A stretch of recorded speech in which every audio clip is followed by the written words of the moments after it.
श्रीमद्भागवत सप्तम स्कंद चतुर्थाध्याय। नारद उवाच शुण राजन स्थिर चिते कहिलु जाहा तो अग्रते तपे हिरण्यकशिपुर संतुष्ट होई वेद वर प्रार्थना तार शुणी कहिले सन बखाणी। ब्रह्मवाच शुण ए असुर पुंगव तोहर जन्म ए दुर्लभ जेबे मागिलु वर मते प्राणी को दुर्लभ जगते तोहर तपे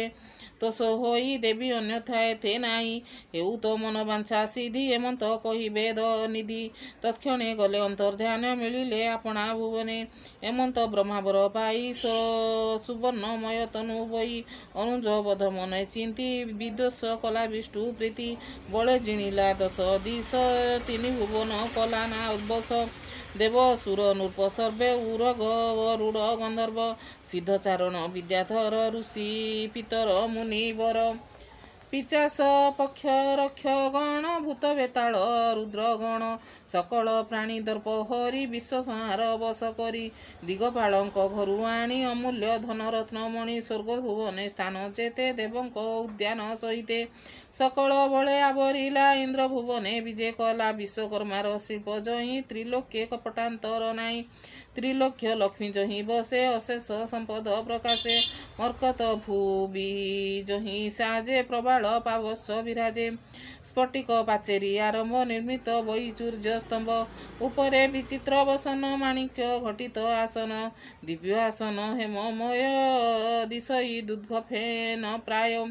लंबिछि मुकुतार झरा सुवर्ण पुष्प केरा केरा दिव्य कामिनी गण तही चलती तस्तत होई चरणे नुपुर बाजई रत्न मेखला विराजई बुलंती रत्नमय स्थले देखती सुमुख कमले हेमंत इंद्रर भुवने असुर बसे तो समने तीन भुवने एक राजा देव करती पाद पूजा प्रचंड तेज आज्ञा करे यथेष्ट खेले इंद्रपुरे सुगंध मद्यपान कला स्वभावे विकृत होइला तंबार प्राय चक्षु जले देवे मिलिले पाद तले हस्तरे घेनी उपायन दिशंती अरक्ष जेसन स्वभावे तप तेज बल थिबारु दिशई उज्जवल सर्वदेवता तार पासे खटंती जीवनर आसे विधाता विष्णु महेश्वर एत रहिले निजपुर एहांकु छाड़ी सर्वदेवा तार चरणे कले सेवा इंद्र आसने करी विजय इंद्र को अधिक विराजे गंधर्व मिलिता चरणे संगते अप्सरा गणे नारद विषावसु पुण तुम्बरु तोषिले गायन मिलिले सिद्ध ऋषि गणे संभ्रमे असुर चरणे स्तुति करती मुनि गणे गंधर्वे नृपति चरणे ब्राह्मण आदि चारि वर्णे सर्व आश्रम युक्त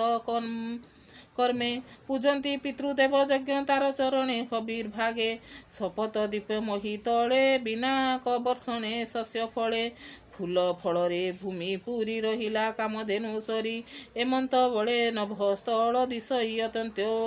सुढल समुद्र रत्न आदि दियंती नदी अल्प उछलती लवण इक्षुष सुराघात दधि दुधरे से पूरित पर्वत द्रोणी क्रीड़ा ठाव सकल ऋतु पूर्ण नव दिगपालଙ୍କ गण जेते रहिले असुर आश्रते असुर दश दिग जिणी शपथ दीपे नृपमणि सकल भोग्य भग कला केबे हे संतोष नहिला उग्र तपस्या जोगु से ही विशेष गर्भ को बही ऐश्वर्य मदे मत होई ईश्वर वाक्य न मानई एणे अनेक काल गला सनक सापे अंतर्गला ताहार उग्रदंड देखी त्रिदशे भुवन उपेक्षी अन्यत्र शरण न पाई सकल देवरुंड होई भालंती दश दिग चाही काहीं देखिबु भावग्राही जेदिगे छंती चक्रधर तहिंकी करी नमस्कार निर्मल जोगी जने जही गले पुनरागम नाई एमंत एक मने भाड़ी क्षीर समुद्र तीरे मिली उनिद्र पवन भोजन डाकती रख भगवान अनेक मते करी स्तुति जलधि तटे से भ्रमंती मस्तके देवेनी कर डाकती रख चक्रधर महापुरुष भगवान परम आत्मा निरंजन विशुद्ध आत्मार समूह नमस्ते प्रभु दिव्य देह हेमंत देवस्तु स्तुति भणी कहि प्रभु चक्र पाणी मेघ गंभीर प्राय स्मरे साधु जनक दुख हरे भय न कर देवगण तुम्भर होइब कल्याण मोहर दर्शन लाभ शेष संपद संभव पापी असुर दुष्ट पणे भय कराई देवगणे आउ न कर तुम्भ भ्रांति ए भय करिबी मु शांति अल्प काल दुख सह नासिबी तुम्भर सन्देह ए जेबे देवकु निंदिब गोरु ब्राह्मण ए नासिब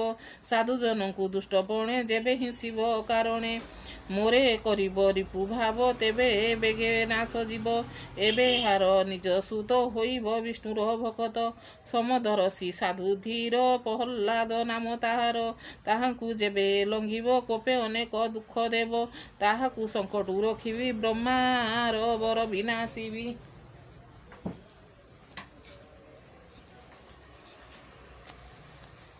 एमंत विष्णुवाणी शुणी देवे न मिले चक्र पाणी गोविंद चरण विश्वासे जानिले निश्चय जीवनाश विष्णुर पाद पद्मे नमी चलिले देव निज भूमि एबे हो शुण धर्मसूत भकत प्रहलाद चरित जहा शुणते प्राणी देहे अशेत दुरित न रहे हीन कश्यपुर घरे ताहार पत्नीर उदरे जन्म होइले चारि सुत शुण प्रहलाद चरित प्रहलाद ताहांक मध्य विष्णु भजिला चित्त सुदे गुणे की देवा पटांतर विष्णु भकत मध्य बर सत्य संपन्न शील गुणे सेवई विष्णु चरणे सर्वभूतंक मध्य प्रिय स्वभावे निवृत्त इंद्रिय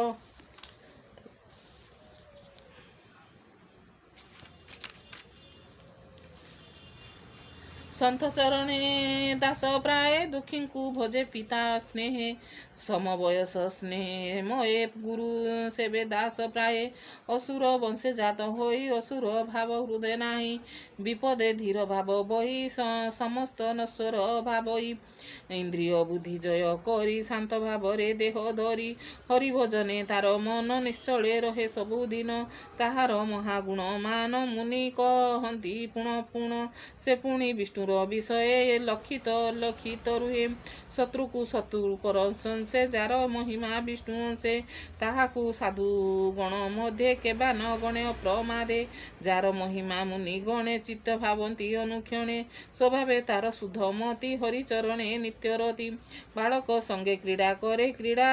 कंदुक न सुमरे जड़क प्राय होई खेले चित्त गोविंद पाद तले न थाए तार संज्ञा देहे कृष्ण आविष्ट होई थाए मने ता गोविंद चरणे संसार गुण न से न जाने जाग्रत शयन भोजने गमने किबा जलपाने गोविंद पादे चित्त थाई विषया रसे ज्ञान नाई विष्णु चरण चित्त भूले जे अबा बोले जेते बेले ऊर्धे उत्कंठे नाद स्फोरे निर्लज प्राय नृत्य करे कांदी हसई उच्च नादे विष्णु को भजई आनंदे निर्मल भाव भक्ति पूरे विष्णु चेष्टारे मति भोले विष्णुर नाम मुख भजी पुलक करी रोम राजी आनंदे अश्रु झर झर निरते बहे चक्षु द्वार विष्णु चरणे भाव भोले रमयी अकिंचन मेले आत्मानुभूति अनुक्षणे विषय संगे दुख मणे हेमंत पुत्रर विषय हिरण्य कशबु निर्धये देला से पीड़ा अतिरिके सेके सही पारे नर लोके जुजिष्ठिर वाच हे देव ऋषि सत्यव्रत तुम्भे कहिल अद्भुत निज पुत्र को पिता जेबे दंडिला शत्रुजन भावे से शुद्ध चित्त प्रहलाद किंपा पड़िला हे प्रमाद कुपुत्र पण जे करती पिता को रिपु प्राय चिंती तार कुशल शिक्षा अर्थे पिता चिंतई अविरते ए पुत्र पिता अनुचर स्वभावे शुद्ध साधु धीर यांकु किंपा दुख देला मते तो संदेह लागिला जे पिता पुत्रे दिए दुख एकथा मरणु अधिक एणु शुणिर मोर मन कहे हे कह हे ब्रह्मार नंदन हेमंत धर्मसुत बाणी नारद सभा मध्य शुणी कृष्ण चरणे देई चित्त कहिले विष्णुर चरित श्रेव मुनि चरणे सुजन मन अनुक्षणे सुजन हिते भागवत भाषा प्रबंधे कलि गीत सप्तम स्कंदे भागवत कहई विप्र जगन्नाथ इति श्रीमद्भागवते महापुराणे परमहंस संहिताये 82 सप्तम स्कंदे विष्णु प्रसन्ने वर्णने नाम चतुर्थोऽध्याय।